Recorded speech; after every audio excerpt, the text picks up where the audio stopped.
Бүгүн Ишеналы Арабаев атындагы Кыргыз мамлекеттик университетинде мамлекеттик тилде билим берүүнүн заманбап технологиялары аталышындагы республикалык илимий практикалык конференция өттү. Мекемелерде иш кагаздарды мамлекеттик тилде жүргүзүү деген темада. Иш-чарага Кыргыз Республикасынын Улуттук илимдер академиясынын академиги Сыртбай Мусаев, Кыргыз мамлекеттик университетинин мамлекеттик тил, жаштар саясаты жана спорт боюнча проректору Жайна Садыкбек кызы жана профессордук окутуучулар курамы, ошондой эле студенттер катышты. Тилсиз мамлекет жок.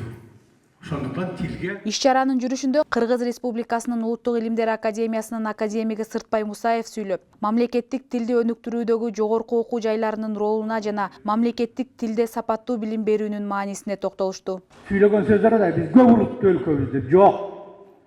Көп улут жашаган, көп улуттун өкүлдөрү жашаган өлкөбүз. Тилсиз мамлекет жок. Мамлекетсиз элдер бар. Мамлекетсиз улуттар бар. Союзда экиле мамлекет өзүнүн тилин мамлекеттик тил деп эсептеген. Армяндар менен грузиндер. Калган элдин бардыгы өзүнүн тилин мамлекеттик деп эсептей алган эмес. Биздин кыргыз тилине мамлекеттик тил статусун берүү жөнүндөгү маселени академик Бүйүнө Өмүрзаковна көтөргөн эң биринчи. Канчалык мыйзамдын статусу канчадан кийинки деңгээлде турат. Бөлөк мыйзамдардын бардыгы ушул биздин мамлекеттик тил жөнүндө мыйзамдагы жоболорду аткарууга милдеттүү.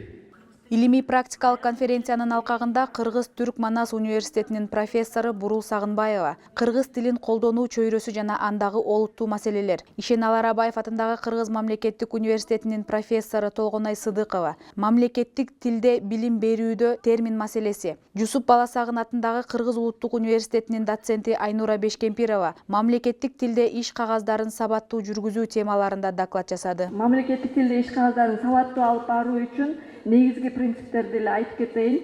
Конференциянын секциялык бөлүгүндө мамлекеттик тилди окутуунун методикасы, мамлекеттик тилди окутууда инновациялык технологияларды жана электрондук ресурстарды пайдалануу боюнча 100дөн ашуун доклад жасалды.